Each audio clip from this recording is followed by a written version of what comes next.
Hello, everyone, and welcome to episode number 142 of the Peak of Serenity podcast.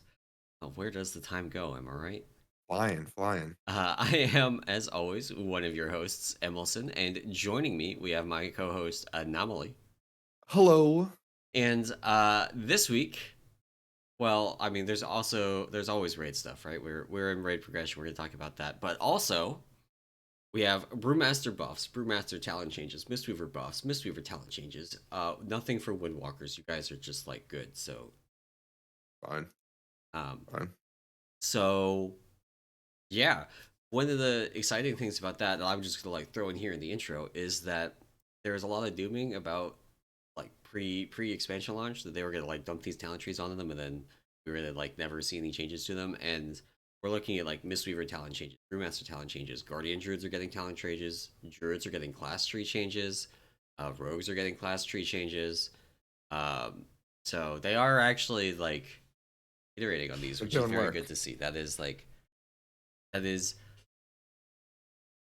I don't want to give too many props for what should be the expectation, right? Because that Yeah. should be the expectation. But it is so much better than what we got in expansions. So, yeah. Oh yeah.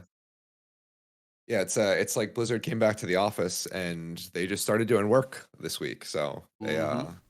made tons of changes, tons of updates to the new PTR. So it'll be fun to go through all that for sure in a minute. But I guess first up is we can talk a little bit about raid progression. Typically I go first, but why don't Oh, you jump in and all right. how's your raid going this week? We did get Taros down last Sunday. It Nice. actually only took us like an hour. So that was Oh great. nice. And we went to Sinarth and like had a few phase two pulls, but honestly just weren't quite prepped enough for Sinarth. We had, and this is such a hard balance, right? Of like how much energy do you put into the boss that you're currently on versus the next boss in line?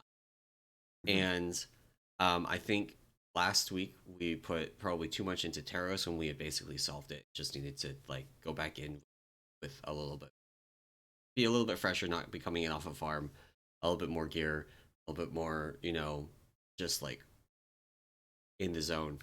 And weren't quite prepped enough for Sinarth to really like. We could have potentially killed it Sunday, but um, and then this week I think we actually might have gone a little bit in the other direction where we started looking like officers started looking at Kurog because Kurog has a lot going on. Yeah. But then like we were posting about Kurog, and I think some of our raiders started also looking more at Kurog and not Nice. enough at Sinarth. And so maybe a little bit in the other direction this week. But yeah, so then Friday this week we had a reclear and just lost a bunch of time on Oh no. Razagath, Heroic, on Taros, Mythic. Those two combined probably an hour. Oh, geez. Okay. Yeah. Maybe not that bad, but it's like pretty close. Especially like when you add in stuff like having to run out and reset the everything Yeah. after doing heroic.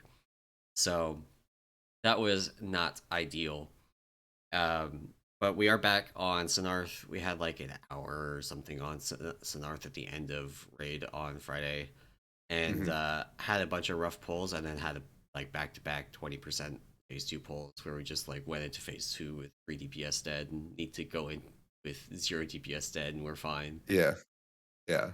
So that's tonight is back in on Sonarth, and then fingers crossed we get through that quickly and we get some first pulls on Kurog. Nice. Nice. That's a solid, yeah, it's a solid week. Yeah. We had a similar week where we got through. I mean, not a similar week, sorry, but we had a really good week. Farm was again really clean. Third all heroic. We're trying to finish off really just healer tier at this point. So we were talking before the podcast, but I think we have one person remaining without four piece. Um I got my four piece on the last boss we killed on normal. So I got in there Nice, right at the end. nice, So I got four piece this week, which is great. But no, had a pretty easy clear and then spent some time on Sonarth on Thursday. Got a handful of pulls in, or sorry, Wednesday or Tuesday. And then on Thursday we had basically the whole night to do it. And it's a fun fight for us, or for me at least. Like I don't mind it. I think the dance is cool. The ice mechanic is interesting. The movement's fun. But yeah, we had probably 3 or 4 sub like 8-9% wipes. Oh no. And yeah, got in with everybody up. I think the biggest issue is honestly the I underestimated when I was working on healing cooldowns the dot damage. Yeah. So like that is like honestly the most it hurts. Like you need more than just like a throughput cooldown or like, a rally. Like there has to be you have to double things up. So I was a little bit off there. And we were also going into that phase, I think a little bit high HP on the boss. So we were phasing right around like the 42%, All 41%. right. Everybody does this differently, so I'm going to clarify. Yeah. Sorry. When you say phasing, you mean the boss is like coming down and standing on legs is phasing? Yeah. Okay. Yeah.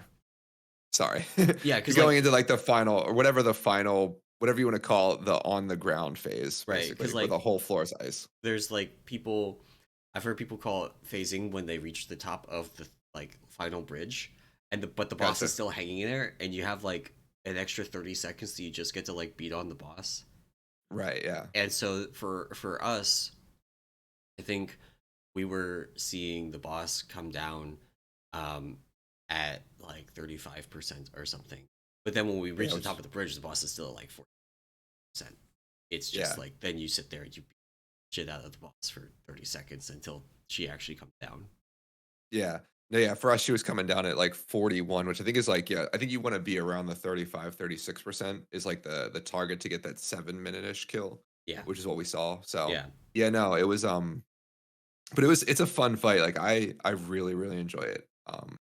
It was surprisingly enjoy it. I didn't think I'd like it, but I did have some we had some fun. I don't know. We used the gate strategy. So like where I you think basically everybody's doing gate, that. Yeah. yeah, you gate the bottom of every stairs. And so we had a couple of pulls where our warlock just needed to get the other end of the gate in a different spot because like there'd be tornadoes running through it. I think one pull, everybody gated into a tornado and And like we got bumped lost like off. 6 or 7 people off the Yeah. side. Yeah. Um, Honestly, like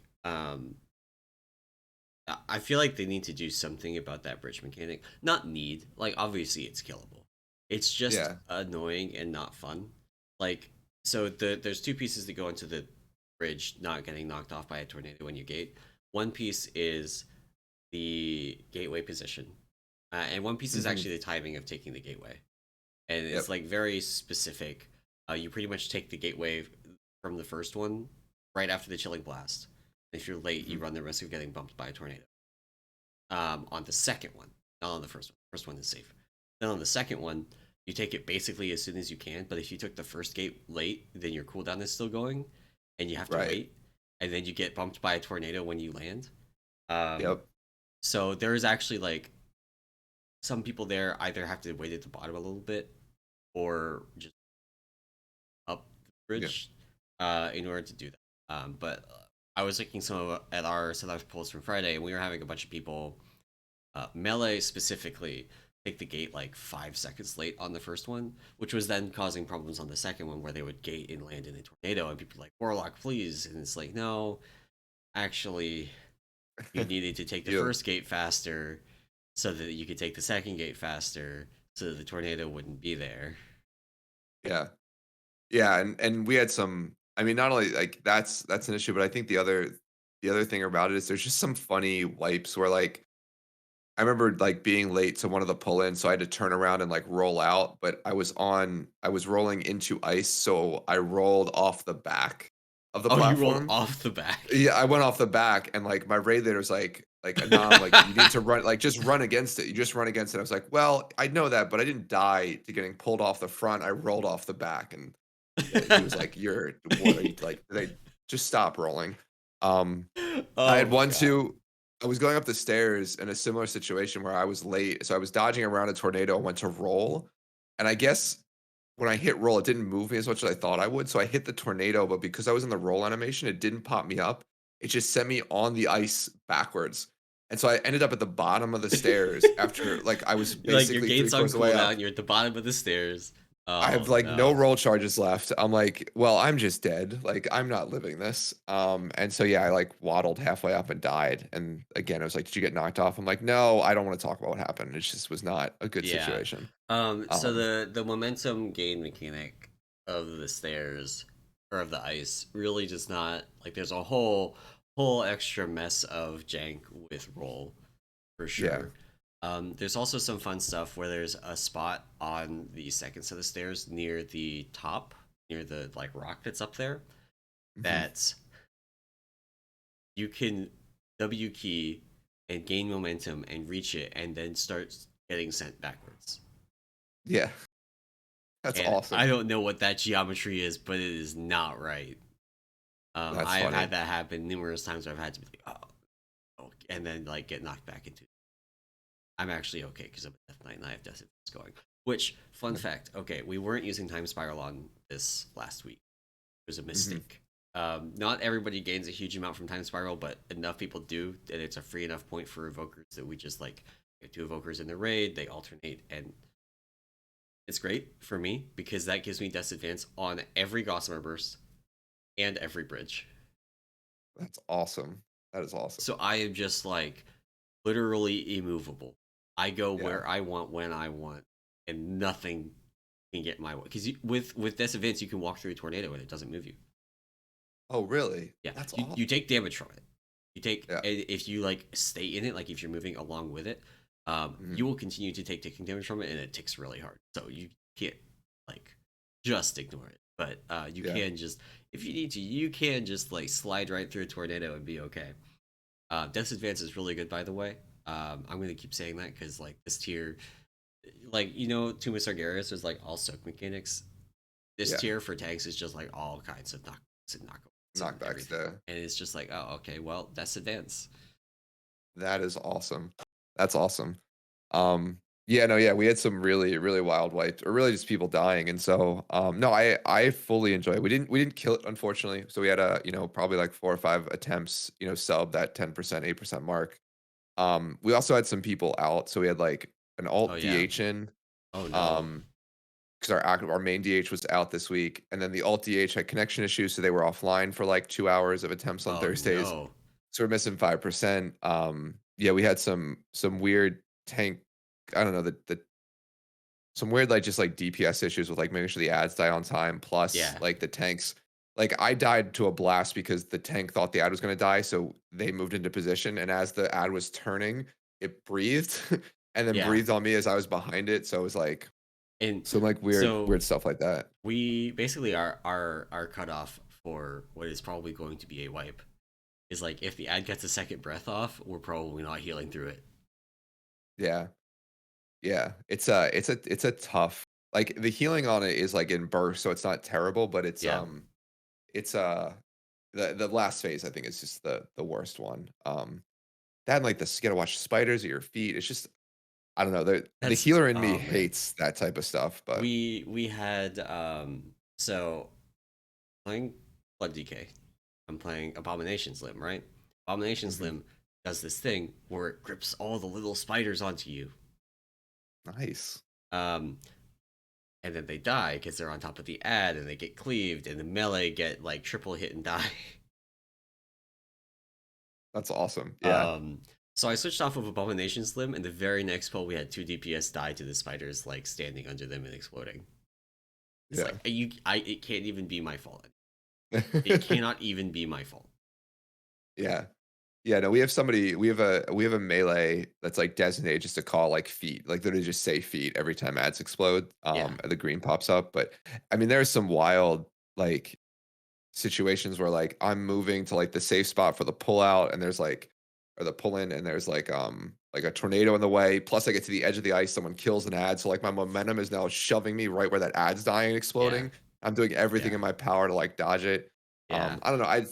The ice mechanic is I think it's cool. I hope they don't reuse it next raid. I think it's annoying enough that like if they used it again in the next raid, I would hate it. But like yeah, for now, it's like novel enough where I'm like, okay, cool. One fight seems cool. yeah. It's So, also so I know on like heroic and normal you can use the webs and things, but on mythic you just completely ignore the spiderlings and the web mechanic. Like you just Yeah. the webs are things that you avoid. You don't stand in them. You don't use them to negate the pull or anything. You just like don't. It's just like two of the core mechanics of the fight just aren't part of the fight on Mythic, basically. Yeah. Or they're just like extra swirlies to dodge effectively. So that I think kind of sucks. But I don't know how they get around that with how much damage everything else does. Because everything else Yeah. does so much damage, adding the spiderling, like standing in the spiderling to clear stacks and stuff, is just untenable. But then also running around with a permanent 35% slow is also untenable. So Yeah. you just have to avoid both mechanics for the most part, and then you can clear the spiderling, or not the web debuff with Tiger's Lust or Freedom or something like that, Yeah. and not have to use the spiderlings. It's just like, yeah. So that feels like a tuning miss resulted in you just like not using two of the core mechanics of the fight, which kind of Yeah. sucks. Yeah, it does. But for the amount of like movement based stuff you have, I think I'm okay with that, honestly. Yeah, With everything else that's going on. So, I do but think no, yeah. Sorry.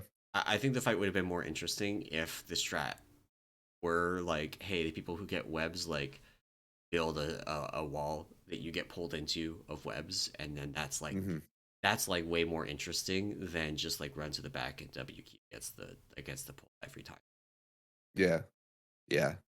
No, it would be cooler that way, but I think I'm okay with the fight as it is. Yeah, yeah. I'm okay. Obviously, what they needed to do is just give Evoker a mass slow cleanse, preservation Evoker specifically, and give it like a 2 minute long cooldown, but it's reduced by 20 seconds every time that you dispel a slow effect.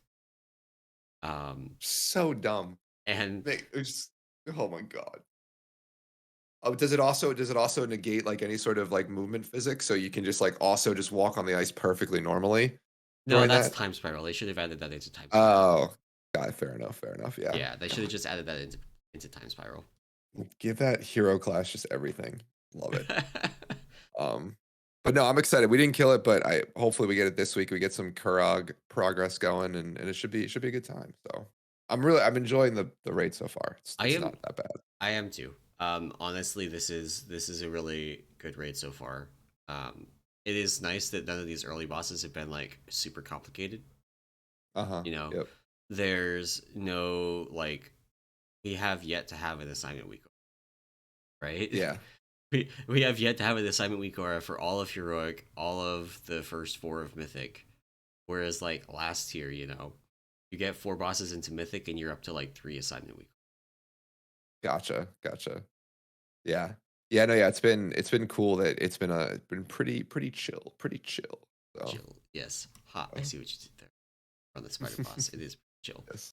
Yes. Um, but that is enough about progression. We have some hot fixes and 10.0.5 changes that we are going to get to. First, there's some, I guess technically also hot fixes, but changes that actually went live this week that we want to talk about first. I was gonna do so the way I had it Oh, set up was we can do a, okay, a little bit of the 10.0.5 stuff okay, first, then okay. talk about all the hot fixes, and we can either do because most of the hot fixes are centered around either Mythic Plus or classes. So Right, so we can do I'll like let you pick. 10.0.5, then like class changes, and then like Mythic Plus changes. That works. That works. So yeah, so 10.0.5, there was a couple of posts on things that are changing coming up in the next patch. So that is not things that are live this week coming up.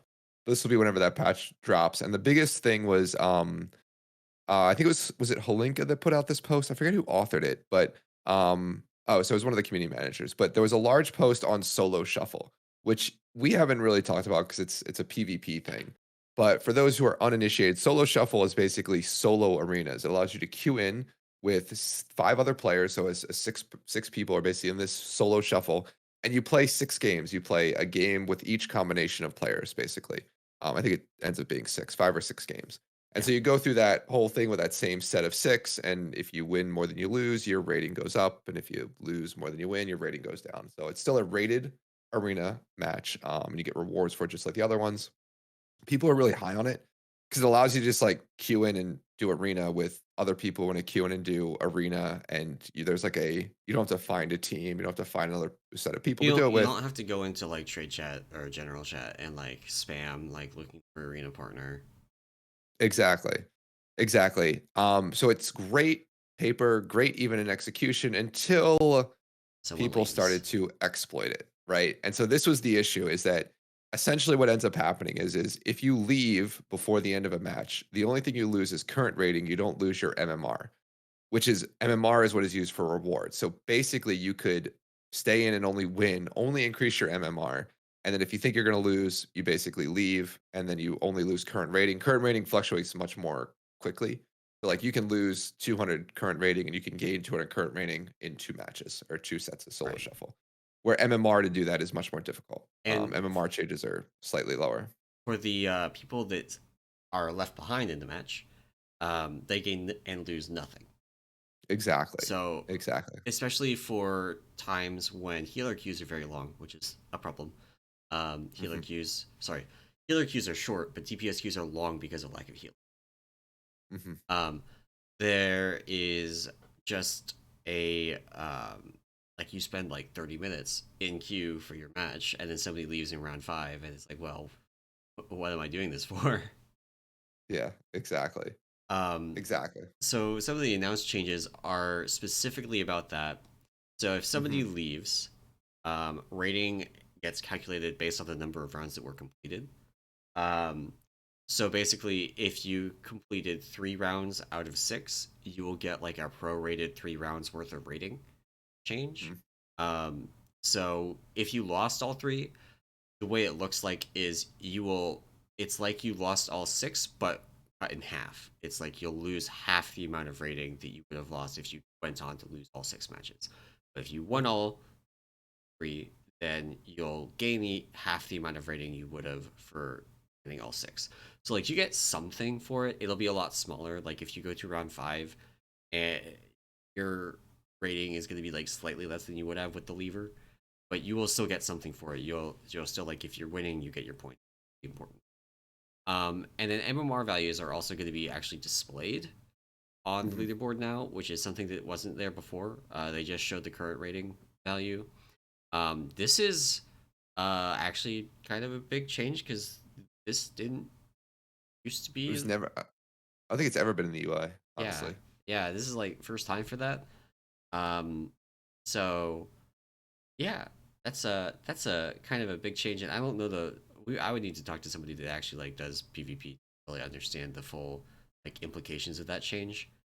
There's Hmm. also for somebody that tries to leave a match, there's now like a 5 second timer that they have to sit there and then click it, so they can't Right. like Yeah. go into round 6 and like as it becomes clear that they're going to lose round 6, like slash AFK and instantly leave and not lose anything. They have to sit there Right. for the like 5 second countdown, click the leave button, accept their penalty. It looks like based on the screenshots, they're going to lose at least 150 rating, Hmm. um, and also get an escalating like no show debuff, which is basically like deserter for battlegrounds. Right. Yeah. Um, Yeah. and and they've clarified players who leave excessively will be subject to account review and suspensions, as abandoning matches repeatedly is a violation of the terms of service. So get wrecked, basically. Yeah. Exactly. Yeah. No, it's a good set of changes. I think the people who I've spoken to that do PvP and enjoy it are really high on note or sorry, really high on solo shuffle. So yeah, it's a cool it's a cool system, and I'm glad they're making changes that I think most of the community have looking for and have wanted. So Yeah, um and so yeah. there's a few people in my guild that are just like have just done the solo shuffle grind just for funsies in between, doing keys with guildies and stuff like that. And Mhm. then some of the people that did the solo shuffle grind, like they see each other talking about solo shuffle in guild, and now they're also doing, like rating Oh, twos or really? threes, right? So that's cool, and that's the kind of thing that can kind of grow organically out of the existence of a solo queue, Uh-huh. where like you can do solo queue and you can get some reps, get some knowledge about the PvP, and then Yeah. also find other people that are doing the same thing, and then take that and go like, okay, we're gonna go do rated twos. Yeah. Yeah. That is awesome. So yeah, no, the lots of I think everybody has been really high on those changes to solo shuffle. So that'll be cool. To go through or to once they get to play. And that's a 10.0.5 thing coming in. So um I guess the other sort of hot fixes that aren't 10.0.5 specific, but there's been a bunch of trinket hot fixes, I guess, Yeah. in terms of items. So, um, a bunch of Mythic Plus trinkets had their their damage increased. So it's been Bone Maw's Big Toe, Eye of Scovald, and the Idol of Trampling Hooves all have been buffed about 10% damage wise. Yep. Um, so if you have these trinkets, congratulations, you just got 10% more damage from them. So Apparently, yeah, and sorry. Apparently, Eye of Scovald is now really, really good for some people. And like, I Oh, know it's really? like only 10%, but apparently that moves it from like B tier to top of A tier slash S tier kind of material for some classes. Um, Awesome. so that's that's the kind of movement we want to see. Take some of the bad Exactly. trinkets, make them good trinkets. We also, I think you're about to get into, we got some trinket tuning as well. Tuning. Yep. Um, Yeah, and sorry, you want to go through it? I think the most important one, and like we can cover the others, but the most important one by far is not actually like a numbers buff, is for the Whispering Incarnate icon, which is the very rare trinket from Primal Council that we somehow have 8 of. Um, that allied buffs no longer require you to be in a party with other users of the trinket. Thank Basically, the Lord. basically, you just have to be in the same like raid group as them. So it doesn't matter. Like you don't have to play group Jenga within your raid group and be like, okay, is it worth having our tank in the Wind Fury group to turn on the melee's Whispering Incarnate icons? No, you just throw the tank in a different group, put your melee in the Wind Fury group, and then the ranged can just like I don't know exist, I guess, and everybody gets everybody else's buffs. Um, which this hotfix came out, like 3 hours after we were discussing whether to give one of the tanks an icon for the purposes of buffing other people's icons, and we ended up Yeah. giving it to a DPS because it was like it was a DPS loss for me to put it on. It was an even bigger DPS loss for my co-tank to put it on, and that ended up just making it a DPS gain for us to just give it to a DPS. But with this change, it's now a net raid DPS gain for me to wear one.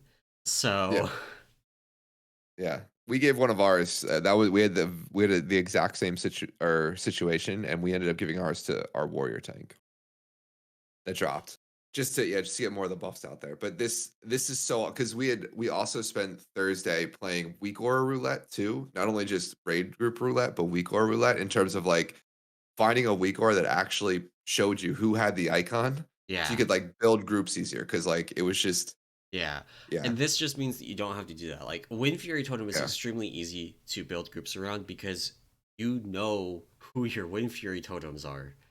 They're your exactly enhancement shaman. It's so easy to figure that out.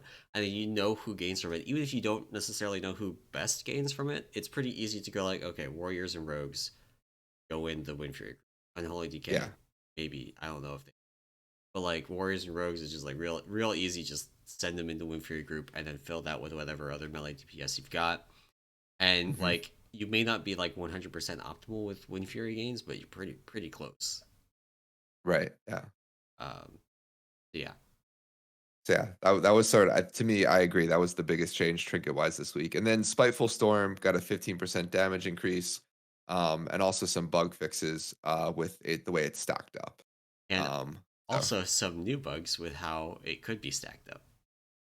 oh, Um, this is the trinket with it stacks on any spell, right? So you can yeah, spam changing like your tracking spells if you have them. yeah. So there's a woolly ants from the protection kind of community found a macro that you could run that would even in combat just like spam change your tracking. Um, Yep. they fixed this, but they did like I'm pretty sure they banned people that actually use this in raid. Oh, really? Yeah. Jeez. Uh, and it would just like it would make this trinket go insane. Is you could toggle that literally as many times as the script could run.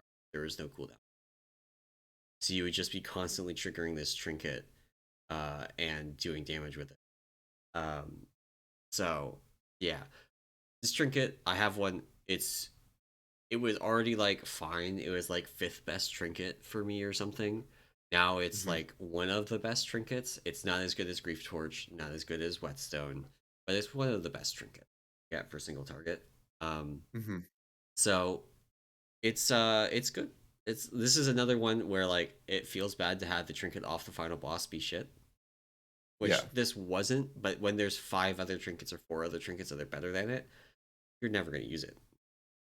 Yeah. Yeah. No. Yeah. No. Yes. No. It was definitely a solid change, and they made a handful of other changes, some of the other trinkets too. But those, I think those two are the biggest ones. So, Yeah, um, yeah. so cool. And then sort of final before we get into the retail stuff, they did post updated notes um on the PTR, or sorry, on what's on the PTR. So 10.0.5 got some updated notes in terms of like changes. So from a monk perspective, most of these changes coming in 10.0.5 were centered around Mistweaver and Brewmaster. I think over the Mistweaver ones fairly quickly. Um, so basically, Mistweavers are getting a new talent in with the 10.0.5. It's Shayloon's Gift. It'll replace Bone Dust Brew. So they made a couple updates there. They increased its healing. They decreased the maximum number of clouds that spawn.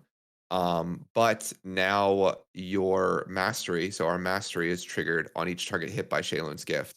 And they reduced the mana cost for it. So solid buffs around. I don't know. Again, we'll have to play around with if this ends up being used, but this is now a solid like 3-person, easy to cast cleave heal that stacks up over time. So I Right, could see it potentially being used in more of a Mythic Plus scenario versus raiding, but right, excuse me, still a solid sort of alternating choice from Phalanx Stomp, which I think is where it will compete mostly with. right. Um, And so Phalanx Slump also has a number of fixes that have gone into this PTR build. Um, mhm. is fun to read.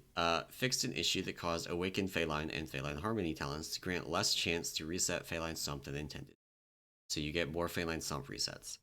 Uh, Which is Fate, which, just as a aside, at least for Mistweaver, which is crazy because you just cast Chi Burst in yours and it resets. Like there, yeah, it's never not reset. So yeah. it's funny that we had a lower chance somehow. So Uh, Phaline Stomp now always spawns with a minimum of one branch, which is very which is funny because if it spawns with zero, you just like can't stand in it, right? it's just a straight line. Yeah. Yeah.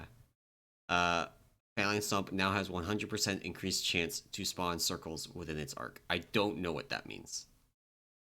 I And think I don't know if this is a Windwalker thing or does a Windwalker Brewmaster you have don't Phalanx get. Stomp? Yes, they do. Okay, okay.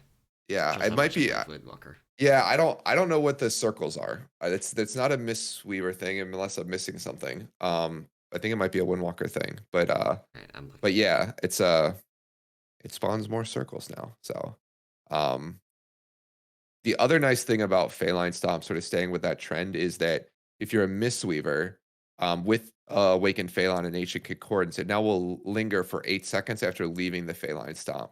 So you can now dodge out of it and then back into it and not lose that buff, Oh, that's a good um, change. which is huge because I think that's one of the complaints.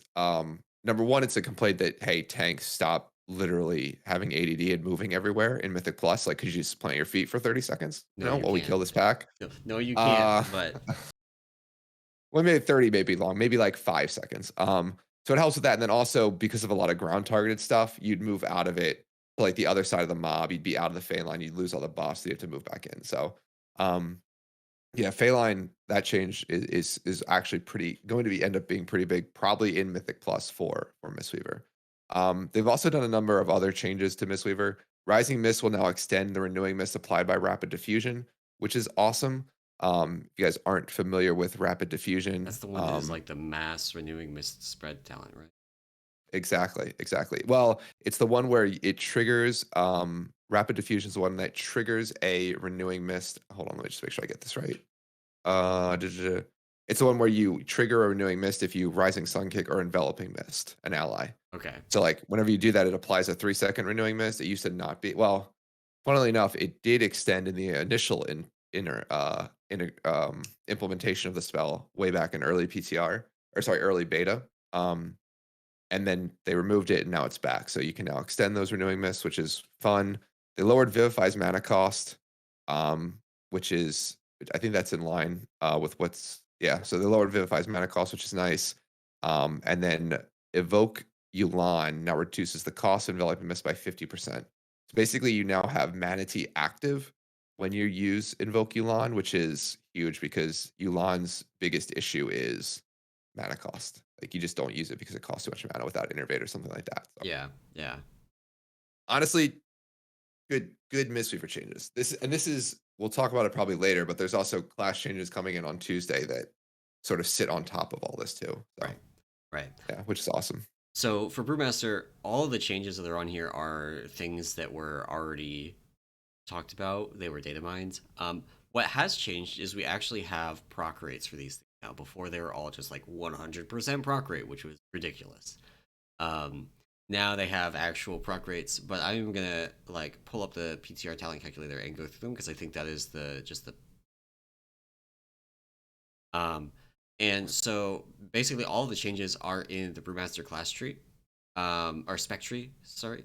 So there's no more Stagger node. Stagger's just baseline now. You don't have to talent into it, which you couldn't not talent into it. It was like a straight line down from the Keg Smash talent node at the top, so you had to take it to proceed. But you don't have to spend a talent point on it anymore. So like keep that in mind. That's +1 talent point. We're gonna see more of that. So we still have Shuffle and Purifying Brew at baseline. Quick Sip is now here. It is now been moved up in the tree. It is no longer a 2-point talent, and also the 1 point that you put into it actually gives you more benefit than putting 2 points did before. Nice. So that's cool. Gift of the Ox is still here, but now it's a 1-point talent instead of a 2-point talent. Keep that in mind. We're still taking Gift of the Ox, so this is, again, +1 talent point. Then we also have Staggering Strikes is now a 1-point talent point, or 1-point talent, and it does the same thing as it did before. It's identical to putting 2 points. And then we have Spirit of the Ox, which is a new one and has a proc rate now. Rising Sun Kick and Blackout Kick have a chance to summon a Healing Sphere, which is just like the same Healing Spheres as Gift of the Ox. And it is 8 procs per minute hasted. So more haste, more procs. Jesus. And that sounds like a lot, but it's actually not a lot. I mean, it is a lot, but it's not like a crazy amount. I looked at, so this is like, it depends on the content you're doing. Lower content, this could be more orbs than you get from Gift of the Ox. But in higher content, like I pulled up a 21 Ruby Life Pulls, and somebody in the first pull was getting like 20 orbs per minute from Gift of the Ox. So this is like, depends on the content, but if you're doing like top end, highest level content, you're looking at like 30 to 40% increase in number of orbs, which is a lot. That's a really good talent. But the neat thing about this is actually Brewmaster has had a very long historical problem of being way better in more difficult content, and then in lower difficulty content just being kind of really bad. Just like a healing sink, the healers just have to dump mana into it, and the Brewmaster just doesn't get to participate in their survival. So this is a talent that is equally as good in low content and in high content, but in low content it is going to make up a bigger percentage of your healing and is going to be much more impactful than it will be in like a 21 life pool. So like if you're doing normal and heroic raids, this is going to be like great. This is going to probably double your amount of orbs gained in those kind of levels of content, or more in like normal. So that's just like super good. And also maybe we'll finally this is the first thing in the monk talent tree or the Brewmaster talent tree spec tree that has the words Rising Sun Kick on it. So there's finally an interaction with Brewmaster for Rising Sun Kick because we all take it all the time, and now there's finally like a spec reason to push it beyond just like it does a lot of damage. Yeah, yeah. That's awesome. That's So awesome. the important thing here for the spec tree for Brewmaster is actually I've picked everything in the talent calculator that Hmm. we currently take. Um, but now I have to spend 3 more points. Before Oh, I wow. didn't. So there's one more point that we want to take. We want to take either Special Delivery or Rushing Jade Wind. We can't reach it yet because we have to take either Spirit of the Ox, that's the new talent, or we have to take Quick Sip. So you're going to pick one of those in order to unlock Special Delivery and Rushing Jade Wind. But once you take those, like let's say we take Spirit of the Ox, we take um, Special Delivery, and we have Hmm. one more talent point to put somewhere, and we can put it in either Healing Elixir, Staggering Strikes, or Quick Sip. So it depends on what you're doing, but this is another just like we're getting more self-sustained because we're getting basically free talent points to spend on this stuff. Um, Yeah. so it's really nice. There's also one other change, and that is so if you take Healing Elixir, Graceful Exit got moved. It's now connected directly to Healing Elixir, um, and it's now a 1 point talent and gives more movement speed. And I don't know that it'll be used at all still, but it's better. Yeah. So yeah, All right. pretty significant Brewmaster talent updates that generally just kind of hit that. I think these are mostly actually targeted not at high level content. I think they're targeted at low level content. Like if you're in a plus 10 key, you know, Yeah. or a plus 8, and you're just like Brewmaster is going to feel completely awful to heal compared to Hmm. any other tank, pretty much, because they just don't have any. All this stuff scales with damage taken. You don't have any like flat um, healing that you have besides healing elixir, basically. And so this is, and you currently have to like make a trade off to pick healing elixir with the new talent options. You will still have to make a trade off. It's like that, or staggering strikes, or quick sip, but it's way less of one because you have to. Gotcha. Gotcha. Interesting. Yeah, it's awesome that I mean, I feel like this is going to be almost a precursor. I didn't actually look at the Druid changes, but I feel like the Druid talent tree should go through something similar, which is like just a Yeah, general point reduction, yeah, right? Like give similar things for just less points so that you free up, yeah, that yeah, the ability to have to more points to put in different stuff. So that's yeah, awesome.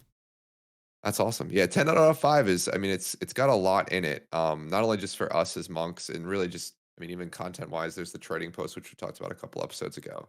Um, but now it's like solo shuffle stuff for PvPers, all that fun stuff. And we know we're getting a 10.0.7 patch with more stuff. So, I mean, it seems like Blizzard is all in on this sort of like, hey, shake the game up, which is what we've always, I mean, what I think we've both sort of advocated for is like, yeah, I yeah. don't want to play the same game for 6 months. Like, give me something different, even if it's every three. And, Like, and you not know, just like different, right? But they're adding things and they're fixing problems, right? Like this yeah. Brewmaster stuff, it's updating the talent tree, which does make it different. We're going to be redoing talent recommendations, and people are going to have new talents to play around with, more talent points to play around with. So that's all really cool, but also just Hmm. like fixing some Brewmaster problems at the same time. Nice, nice, yeah, yeah. The Speak. Mistweaver stuff is good too. Um, but yeah, sorry. What are we segueing? Did I just ruin your segue? We might be segueing. Do you want Okay, to go over the upcoming hotfix buffs to Brewmaster of Mistweaver? sure. Yeah, let's go. And so these are things, and I'll let you. Maybe we do Brewmaster first this time, but these Okay. are things just as a quick aside that are going in on Tuesday. So these are not 10.0.5 things. These are things that are coming Tuesday or Wednesday or Thursday, but it's your next reset. You will see these updates for Brewmaster and Mistweaver. Yep. So Brewmaster has two changes. Number one, Magic Stagger is getting buffed from 35% of your stagger value, 45% of your stagger value. Um, this is pretty big. It Okay. is not. So what it works out to is about a 9% increase to Brewmaster health against magic damage. Like if you just like what is the size of the magic burst that is required to one shot you, that number goes up by about 9%. Hmm. Um, the amount of damage that you prevent through Stagger by like purifying brew and things like that from magic damage is going up by like 3%. It's like this is not going to be night and day for like overall magic mitigation. It's still going to be a weakness of Brewmaster, but that 9% actually is very relevant in keys. There are a lot of magic nukes, just a lot of them, Hmm. and a lot of them have very low cooldowns. Stuff like Azure Cleave on the second boss of Azure Vaults is just like one shot territory every time it goes off. Yeah. Um, and to also help with that, the cooldown of Celestial Brew is being reduced to 45 seconds. Um, so those of you that have played with the light brewing talent will know that with that talent, the cooldown of Celestial Brew was 48 seconds, which ended up working out with Brew CDR to about uh, 28 seconds of cooldown on Celestial Brew. So now you basically have that for free. So you could switch that talent node to Training of Nizao, which is a great talent for Mythic Plus. You could also just double down on it and have an even lower cooldown on Celestial Brew and get it down to around 20 seconds, I believe is what it works out to, 20 or 21, um, which actually is relevant on some raid encounters as well. That allows you to reach the point that you can Celestial Brew every single Stone Claws hit from Broodkeeper Diurna if you're the boss tank. Um, Wow. which is just like really really big. Before you would have to do this thing where like you would Celestial Brew one, then hit Black Ox Brew, Celestial Brew the next one, and then cover one with a cooldown, and then you could Celestial Brew again, and then one with a cooldown, and then you could kind of reset the loop again. Now you just like you don't even need Black Ox Brew. You just like it's tight. You have to play well to do this because you need to get good brew cooldown reduction in order to do this. It's not free in that sense. You have to Hmm. like be doing your rotation well and be using things like blackout combo for cooldown reduction. Do that, but if you do it, it's super good because you're gonna have like a full HP shield on every single one, and it's super good. Nice. Nice. Nice. Seem like a very, very good updates. Um, for Brewmaster. Yeah, the magic damage I think is the big one because there is a lot of that, Yeah, like you said, like on particularly in Mythic Plus. Yeah. I do think that Um. even in Mythic Plus, the Celestial Brew one is kind of bigger because if you look, Okay. I mentioned the second boss of Azure Vaults. They made the change so that you don't go into the intermission phase on it as frequently, which actually was kind of a sleeper nerf to Brewmaster because what you could do before, again with Black Ox Brew, you could Celestial Brew the first cleave, Black Ox Brew, Celestial Brew the second cleave, and then you'd have the intermission to regain the Black Ox Brew cooldown so you could do it again. Uh. But they changed it so now you get 3 to 4 cleaves each time. Gotcha. So you would do like Celestial Brew, Black Ox Brew, Diffuse Magic, Yeah. and then Celestial Brew again, and then have an intermission, and you could get back one of you would get back Black Ox Brew, but not really Diffuse Magic. So the next time around, you would have to use like Dampen Harm, and then you could Diffuse Magic. It was like you can do that, Hmm. but if you've used a bunch of your cooldowns tanking trash, like doing big pulls tanking trash, uh, then you don't have those for that, and it's way way harder. This change you can Celestial Brew every one. You do need to hit you do need to have light brewing in order to do that. Huh. But you can Celestial Brew every one, and it's just like a big big survivability buff. Even though numbers wise, like on average, it's not like Yeah. a crazy buff. It's just like being able to Celestial Brew those big nukes is just huge. Awesome. Awesome. Yeah. No. Yeah. That's great. Yeah. And then the Mistweaver changes. We got a bunch of changes. So right off the bat, they gave us a nice little aura buff, 5% healing increase to our aura. So that's all healing, which is an okay buff. And then they gave Vivify an additional 5%, which I think is needed. I think the one thing you'll hear most Mistweavers complain about, particularly those that are focused on Mythic Plus, is that Vivify doesn't heal for a ton. And so whenever you're in a situation where you need to top people off, because of like large spike damage and things like that. Vivify is really our only way to do it outside of cooldowns, and so if all your cooldowns are down, you're in a bit of a pickle, we'll say, with that. So nice little increase to Vivify healing. And then they went an across the board damage increase. So we basically got damage increases to Blackout Kick, Rising Sun Kick, Tiger Palm, and Spinning Crane Kick. So Wow. all four of our main damaging spells and various percentages like 6% to Blackout Kick, 8% to Rising Sun Kick, 15% to Tiger Palm, and then I want 5% to Spinning Crane. 15% to Tiger. Give Brewmaster 15% to Tiger Palm. Yeah, yeah, which is, I mean, with a lot of the playstyle of you being in melee already, you hitting these buttons constantly. Nice, hopefully, nice little damage increase. And the final one is with Awakened Phalanx. They added the healing transfer from Spinning Crane Kick. They upped it to 70% from 60% of the damage Spinning Crane Kick did. Yeah, so this is a solid just increase in the healing for Awakened Phalanx, where you could just Spinning Crane Kick in larger packs and keep the group up, with that sort of incidental damage. So solid just overall healing buff. Targeted buff to Vivify, which hopefully we get a little bit more. Yeah. Yeah. I think it's still a little low. And then damage increases, which everybody loves healers to do damage now. So you got your damage increases. Yeah. I mean, this is all like this is all great changes. I actually also want to mention Retribution Paladins. Uh, not because I care about the specific changes. Yeah. They got more damage on their rotational buttons, so they're gonna do more damage outside of their like big burst cooldowns. Like great. Um, they also got a buff to their defensive cooldown, which has been the pain point of Retribution Paladins for literally like a decade, where they have one defensive button they can push that isn't named Bubble, Yeah. and you push it for damage, and it's on a 2-minute cooldown, and it's a shield for like 40% of your. It's not a great situation to be. But not only are they getting a buff to that, but they got a developer note, and that is some of Retribution's main rotational buttons do not feel as good to press as we'd like, so we're making some changes to help improve these abilities. Additionally, their survivability isn't where we would like, so we're making some improvements to their defensive kit as well. Both they got in this hotfix. But then Yeah. we are looking at Retribution as a whole, and we'll have more to share in the future.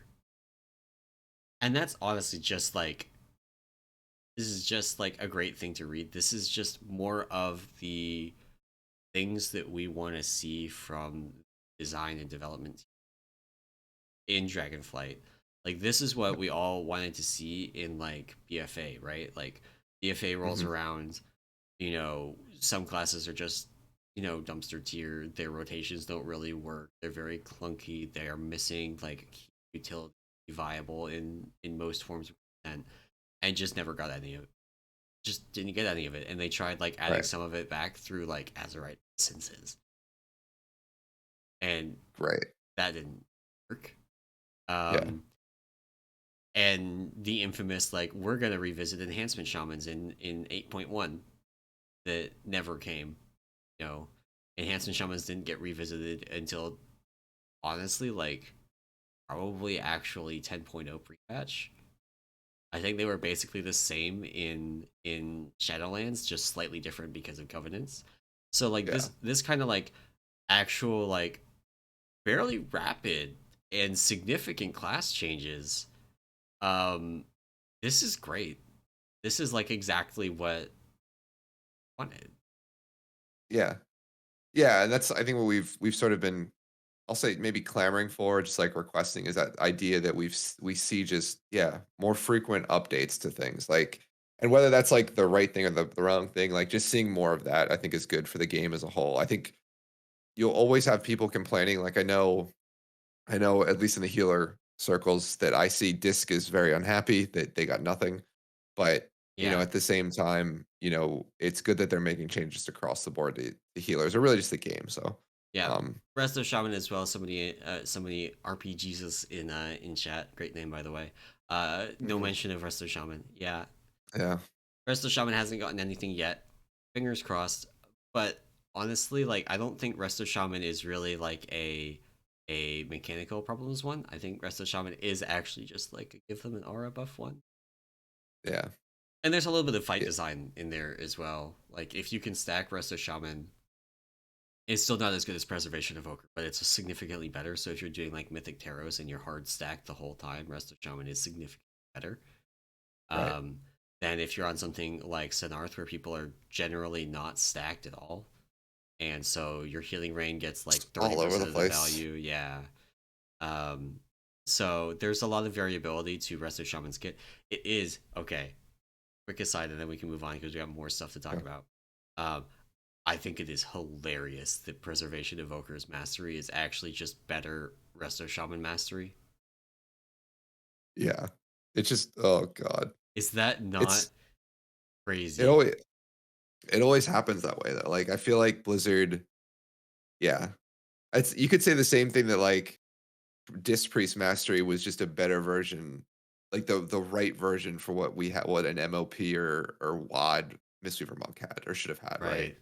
Like so it's like, yeah, they always seem to do that in terms of like at least I don't know if this happens in DPS much because I don't follow DPS a ton, but like I know with like new healers, like that's Mhm. always been the case. It's been like Well, whenever they do a rework or a brand yeah. new add a brand new thing, you're just like, damn, if only the old class who did something similar had this, I mean, it would be. aside from like Brewmaster and Death Knight being just busted on release each time, Yeah, like Demon Hunter wasn't. Vengeance was like ass. that's Uh, true. That's true. and Havoc was good, but it wasn't like, taking. I mean, it took Metamorphosis from Warlocks, right? But that's it. Yeah. Everything else about it was just like, there's a lot of unique things with like momentum and stuff like that, but they didn't really like just have something that the existing class had, but better. Uh-huh. Yeah. So yeah, That's fair. But yeah, that is pretty funny about. And Preservation's they're doing okay. They're they're brain really dead good. class. It does a ton of healing. They're really good. They, Um, they apparently have some very broken kind of ramps that they can do that don't really have much in the way of cooldowns or mana costs, yeah. which seems a little bit busted. Yeah, our preservation evokers are working on that sort of like essentially like yeah, just burst healing. And like the setup seems a little clunky, but like if you can nail it, it's just ridiculous. So Yeah, yeah, yeah. and I don't think they've ever had mana issues on any of the fights I've done, so it's just nuts. So um but yeah, those are the main, I think, class changes coming in. So those are all the Tuesday stuff. So Mistweavers rejoice, Brewmasters rejoice, Windwalkers, who cares? No, I guess Windwalkers seem to be in an okay spot, Yeah, maybe. I mean, we So we have a Windwalker in our raid group, and they are like number one DPS on every single. We call them the medium spiders on Sonarth because like there's the big spider which is Sonarth, then there's the little yeah, spiders that are the spiderlings, and then there's the medium spider. which is to be fair, probably the most important spider It of is the all most those. important So spider, yeah, and they're just like number one DPS on it like every time, pretty much. Just like nice. they hit Kiefer's on it, they hit their cooldowns on it. Their cooldowns line up perfect. It's like 90-second. Great. So they're like blasting on that, and that's really cool to see. Yeah, yeah, that's awesome. Um, so yeah, so that's sort of the class changes, and then the other sort of side of changes that Blizzard did this week, which we'll probably spend the rest of the show going through, is Blizzard basically took uh a like I don't know if it's a what you want to call it, but they A went through and sledgehammer? basically yeah they not destroyed, but they went through and basically made changes to every Mythic Plus dungeon. It feels like, Yeah. and some bigger than others, but they went through and essentially brought I think some of the difficulty down for a large percentage of the different dungeons. I think we'll start off at the top. Ruby Life Pool still sucks. I think the first boss is slightly easier. The trash before the second boss is still awful. So the Well, first last boss, boss. first boss, what they did, it's the absorb shield that she gets. So they nerfed the Mhm. absorb shield, which effectively reduces the boss HP, right? Yep. That's like a 5% HP nerf to the boss.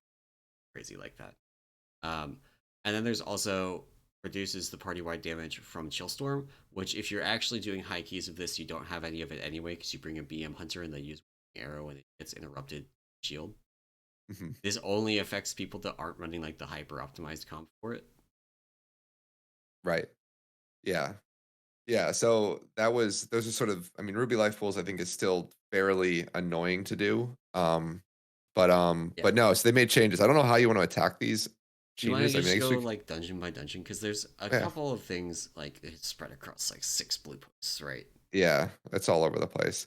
So, yeah, so we talked about Ruby life pools. Those are the biggest, I think, changes that you've mentioned. I think they made one other change to the um was it The final boss.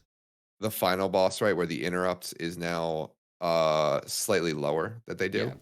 Yeah. So rather than 4 second lockout, it's a 2 second lockout.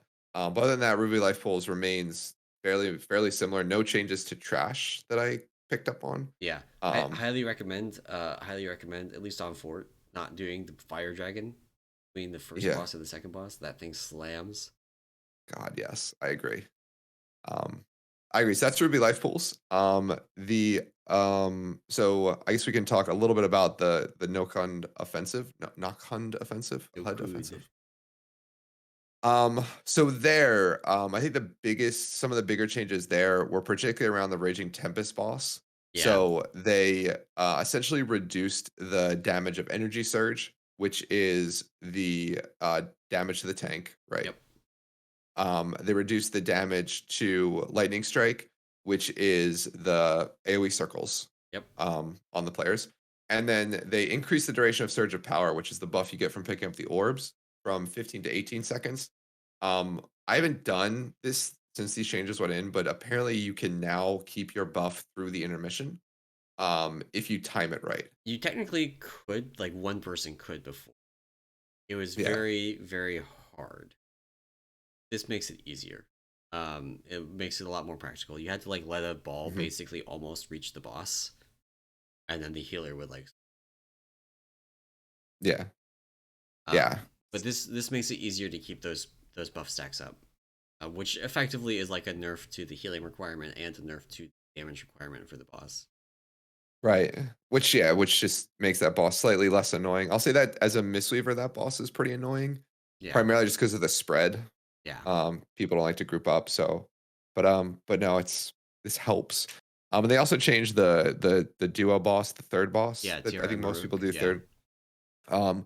Where they basically put a cooldown on Terra's quick shot, which is just the random damage that goes off after Gale Arrow. So Gale Arrow is the one that hits everybody in the group and sort of you spit tornadoes out from yourself after you get yes, hit by it. Before apparently you could take a Gale Arrow and then less than a second later take a quick shot, so people could get essentially one tapped, right? right. Um, You can still get one tapped by quick shot in higher keys. It yeah. just like the damage scaling. Eventually, it will one shot people. But what was Mhm. happening is that if the quick shot there did not go on the tank and the DPS didn't realize it and didn't hit down, they would take half their health from quick shot, half their health from Gale Arrow in the same like GCD and Mhm. just die. Right. Yeah. Yeah. So reducing, I think the one shotness of or the potential random one shots on that fight is good from old Blizzard. So yeah. So I think that's it on. There was no changes to the first boss and the last boss, right? I Right. don't remember. Those are unchanged.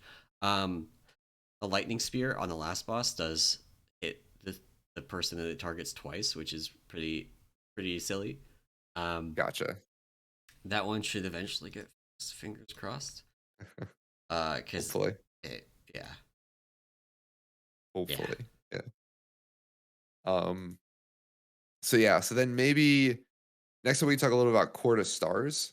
Um, so Quarter Stars had most of their changes all within the last boss. So they essentially reduced the overall damage from the what's it called, slicing maelstrom. So like yes, they um so like from a more from the clone's perspective versus the boss itself.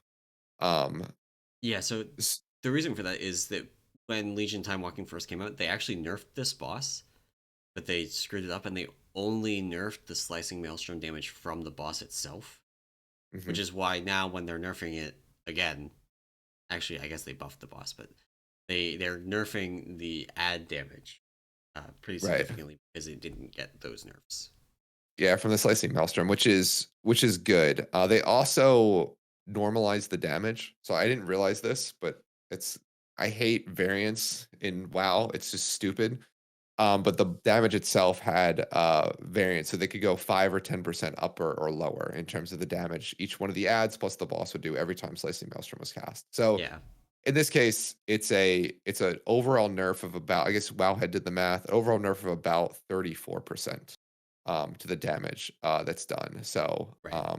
So on the Tyrannical 20, it used to do basically double every DPS's health over the 4 second duration of Slicing Maelstrom every time once you capped out on clone, which is a mhm, lot. That's a lot of healing that needs doing. right. You need to fill everybody's health bar more than once in 4 seconds, which is just Yeah. that's a lot of healing. Um, this makes it about 1.5 times a DPS's health bar. Hmm. Depends on the DPS. Like Warlocks, it's more like one Hunters. It's about 1.5. Um, so that makes it significantly easier. And then of course people have like defensives and versatility and things like that that they can use. That just overall this boss gets significantly easier to deal through as long as you handle the mechanic correctly, which a lot of people don't know how to do. Right. Especially melee. The clones and the boss have a 7 yard AoE around them, and 7 yards is pretty big. Um, and what it does is basically if you stand in the AoE, you're taking, I don't remember if it's double now. I don't know the post nerf number. We're gonna say Yeah. double. You're taking double damage from everyone that you're standing in. So if you stand stacked in all of the ads, you take like 4 times your health, which is obviously like you're not standing in all, 4 ads at the same time, Right. but you might be standing on the boss, and so that takes it up from like 400k damage to 500k, and it's pretty significant. Right. Yeah, so that's you definitely have to spread from that for sure. But no, this I think overall damage nerf. So this is good because I'll tell you, like as a healer, um, yeah, towards the later ones, it was always like you need a cooldown for each one, and so this makes it you still need a cooldown for each one, but not as insane, we'll say, Yeah, of yeah, a cooldown. So, yeah. and the other change to this boss, which wasn't a damage change, but it was a visual change, is they changed the color of the what is it, piercing Eh. gale animation, Oh, it's so which nice. so piercing gale, if you guys are not don't know what that ability is basically through from the boss and from each ad. Every time piercing gale is cast, it's a line that goes through the ad, or is cast from the ad in basically two directions, and you just have to step out of it. And the previous line was like a Gray light cloudy gray, effect. Yeah, yeah, very thin gray. It's a very thin line, so moving outside bar, but it's a thin, very low gray cloudy effect on a white or grayish like platform. yeah, And so very difficult to if you didn't do the strat where you place every ad in the same spot, so like most of the lines come in the same area. If you had in a pot where you're spreading it out, it's sometimes difficult to see or know where to go. right. And so they've changed that visual to now be purple, much more visible, much easier to see. Yeah, And yeah, it's a that's good such a visual good change. change. Such a good change. I hate that ability. So I have yet to do a Court of Stars where I did not die to that ability. Okay, that And I sounds like a it's skill issue, but No, it's a visual issue, and so now that it's changed, I'll never die to it again. okay, I'm holding you to Hopefully, that. I'm gonna ask probably. next week. Have you died on Court of Stars to Piercing Gale? No. I'm not doing Court of Stars for the next like 3 weeks, so you forget. Just kidding. I'll call myself out if I die to it, but the visual changes, it's noticeable. It's very very noticeable now. Yeah, So, yeah. um, so yeah, so that is the those are all of the Court of Stars fixes. What else? Talk a little bit maybe about Temple of the Jade Serpent, which Yeah. so That's some that significant got nerfs as well. yeah, I'm trying to pull those up. Which post were they in? So, okay. Uh, The main one for that is on the final boss, Shaw of Doubt. They increase the cooldown on the Touch of Nothingness ability, which is the dots, like spread circles that go on 2 people at a time, mhm, and are just like a huge single target healing check. Like you dispel one and you heal the shit out of the other person. right. Yeah. And there's Wither Will. I actually might be getting these back. Which one's Wither Will? Which one's Touch of? well as like another dot that goes out. I think touch. We're gonna have to look this up. I All thought right. touch of nothingness was the dot. I'll come up real quick as we're talking. Yeah. In either case, it this fight just is easier to heal because you have more time between these abilities going out. That's uh more time between these abilities going out so that you can like use cooldowns on them and have them back for a later set of abilities. So you can like more effectively rotate through like life cocoon on the person that gets targeted by touch of nothingness, for example. And then have it back not for the next one, but maybe for the one after that, instead of having to go through 2 additional sets without any like single targeted cooldown. They also made a change to the trash. The when the the little Shawlings die, they do the explosion. Those were Yep. apparently supposed to behave like the oozes in Mechagon, where you line of sight it and you don't take the damage. But they weren't. They were ignoring line of sight. Oh, nice. So they now ignore line of sight again. So you can line of sight those. Um, there's not a lot of great line of sight spots for that because No, because they it's also two rectangle rooms right next to each other. yeah, it's also like they explode instantly Yep. as opposed to the Mechagon ones that have like the cast bar that they hit like 0 health and then they do a cast and you can actually then like kill them and you move behind line of sight before the cast finishes and you're good. Um, yeah, so worth I don't noting. know what I that's gonna don't do. know that that's going to change things for very many people, but you could. Yep. And just real quick, so touch of nothingness is the dot you dispel, where wither will is just a random dot of damage on Okay, people. okay, So yeah. yeah. I honestly didn't even Um, know whether will existed, but I guess that's yeah, tank life for you. neither did I, and I'm a healer because I only highlight debuffs I care about. So, Right. um, the other temple, the Jade Serpent change, which isn't a numbers issue, it's essentially was a strat for the third boss. So the third boss is Liu Flameheart. It's the boss that transforms to different colored dragons. What you could do is you could stand on the stairs and take the boss below and ignore all the waves. So the It waves would be basically above them, didn't basically. yeah, it would basically be above them. They didn't utilize your Z axis at all. So that has been changed. Now you can no longer ignore the waves. But for people who figured that out, the boss is now probably a little bit more difficult. It wasn't not a terribly difficult boss, I'll say. I think is I've funnily enough, like I've actually been tanking a little bit of my druid with some like low level keys with my friends, and that debuff during the Jade phase, so the Yeah, second phase of that fight, yeah. no joke. That's It's a a healing absorb debuff. It's that's a yeah, real one. Yeah. So that one, yeah, that's another one that the Celestial Brew changes for Brewmaster are going to be a big deal on. Um, yeah. but also the changes to, for example, get more Gift of the Ox orbs from Strength of the Ox. Another big one because you'll more reliably have like 3 orbs to just immediately clear the healing absorb that it puts on you. So that's like all around like Brewmaster's getting better there. That fight sucks for Brewmaster. Like that's a fight that you legit like ask people to hold CDs for the second phase so that you can push through it as fast as possible. Because the third phase is Nice. completely free. If you don't know, you can walk out of the breath or roll out of the breath. Just sidestep Mhm. it and you're fine. You have to like really sidestep it because it's a much bigger cone than it looks like. But you sidestep it and you're fine. You don't take any damage, so it's just auto attacks after you make it through the second phase. But that second phase is rough, right? Yeah, yeah, yeah. Once you get through it, the third phase is free. I think we actually killed it with me dying on my druid, and like a rogue or someone Tanked just it. like Yeah. yeah, tanking it. Yeah. So, um, but yeah, so those are the temple changes. Shadowmoon Burial Grounds got a handful of changes too. Yes. A couple of them being some more like bug fixes, we'll call it. Yeah.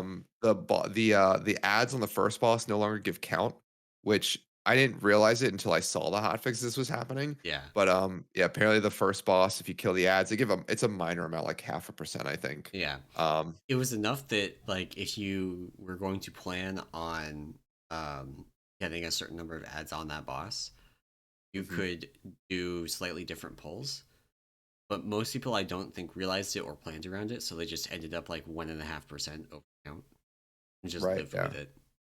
Yeah. Um, Because that dungeon's fairly linear, so you're doing some yeah. sort of like invis skips to dodge trash Well, it's anyway. also So like at the start you could like pull more, and there's some stuff you can like Ring of Peace paralysis and walk around. gotcha. Um, that you could maybe do if you were planning to get like 2 or 3% from that boss, but that's just Yeah, that's true. um there's that one like defiler should actually be one you could skip if you knew about All this right. and planned around this. After the second boss, Yep. you could just walk past that exhumer, I think it is, and not deal with it, and just go on to the third boss. And now you don't have to pull it, you have to pull something that percent. They Right. also fixed. I didn't realize this was a bug. I thought it was just how this was supposed to work. The defiled souls on that boss were regenerating health. They were not supposed to. Oh, really? So Okay. that just like reduces their effective health by like 10 or 20% because they Yeah. regen quite a bit. So that's nice. Also, the boss no longer murders pets, so hunters. Yes. Yes. And then Yeah. on near Zool, the final boss, there's a strat floating around for this, where you would actually just park on the edge of the room opposite of the bones, like bone wall coming at you, Yep. and you would just like not kill it, and the dot would like tick you pretty hard, but you would live it, and then it would go away as soon as the skeletons went away. Right. Yeah. Well, it turns out that that dot wasn't scaling with key level. So now if you try that, Nice. you're gonna get one shot by the dot, pretty much. Yeah. So would not recommend. And you might not get literally one shot. It might be like the second tick gets you or something like that. So like technically, maybe if you get clipped by it, you can live at the very. But this does mean that the strat of just ignoring the mechanic and standing next to the wall is probably dead in the water. Yeah.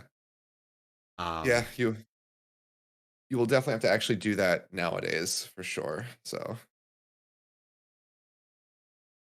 um, yeah, because I watch a couple people do that. Like, yeah, basically like leap through or just jump through the wall at the end once it across most of the platform and like take minor damage. yeah. Um, so it's a good change, man. Do mechanics, everybody. Do mechanics.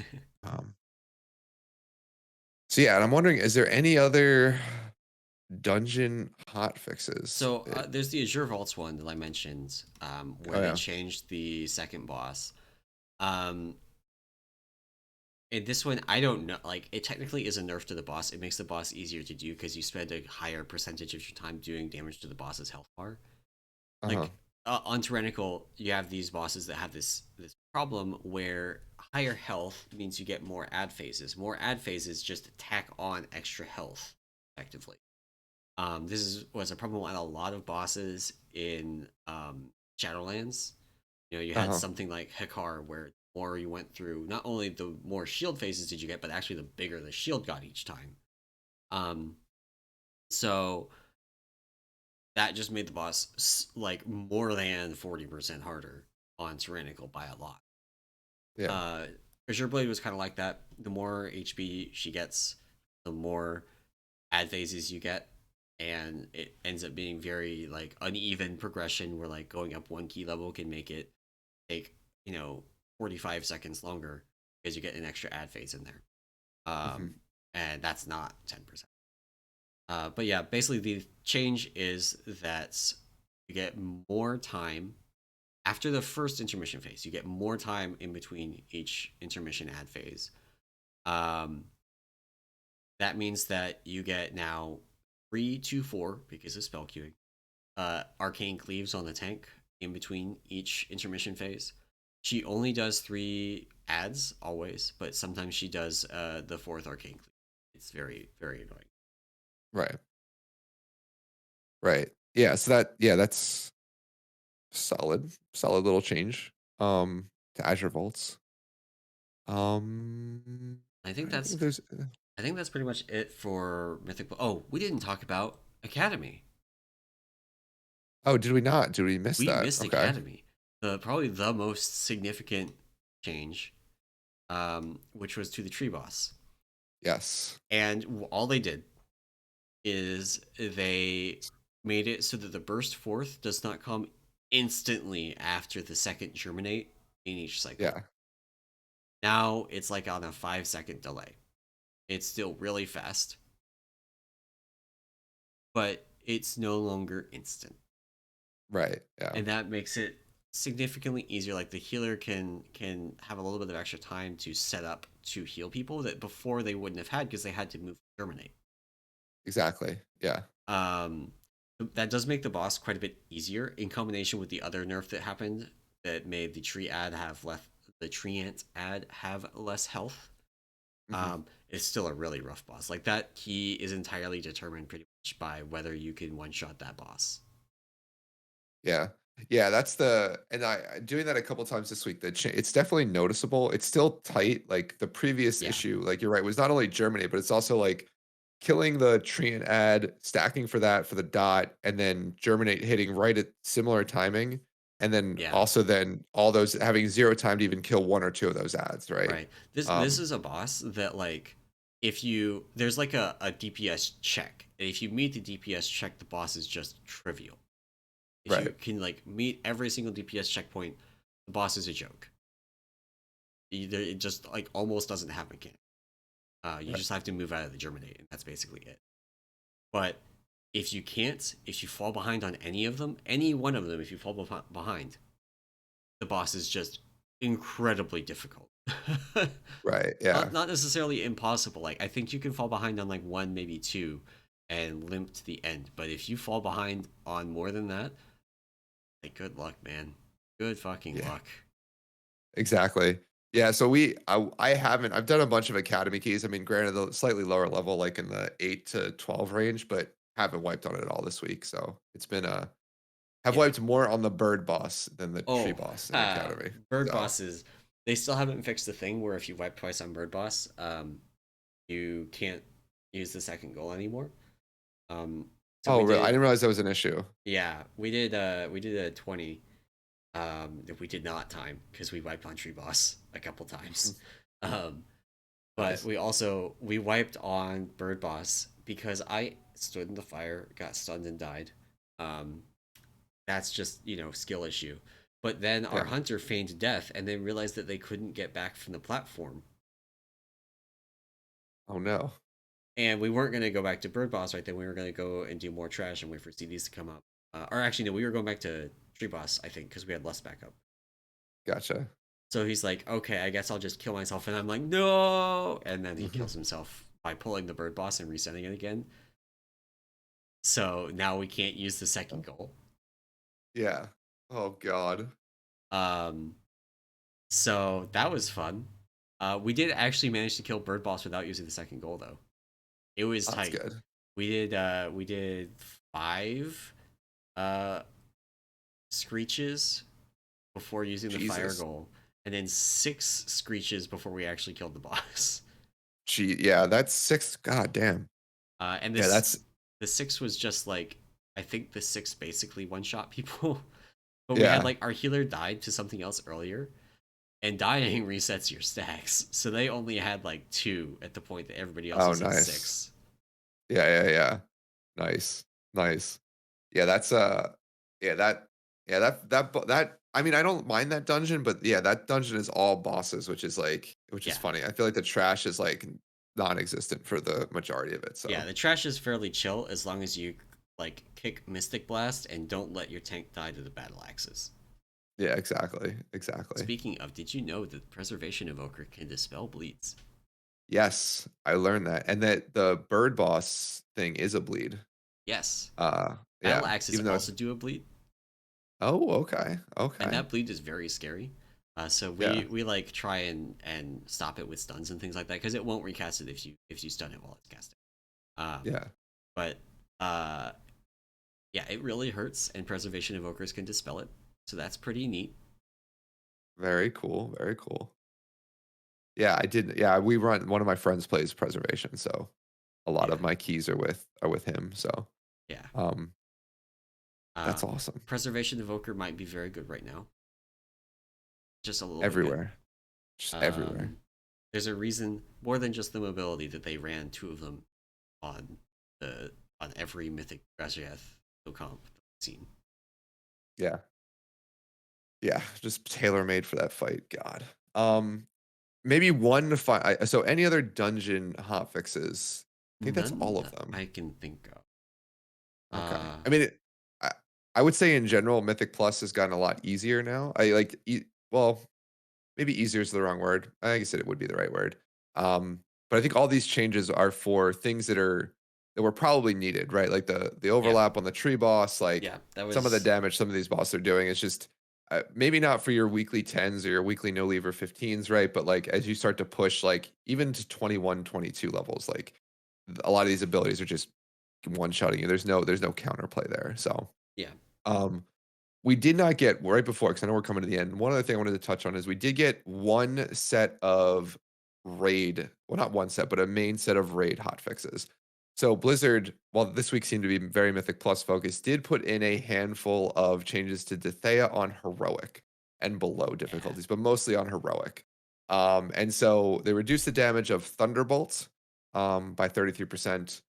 They reduced the Thunderer's Call health on lower group sizes. Um, Reduce some other damage, like cyclone damage is now lower. That's the pull-in effect.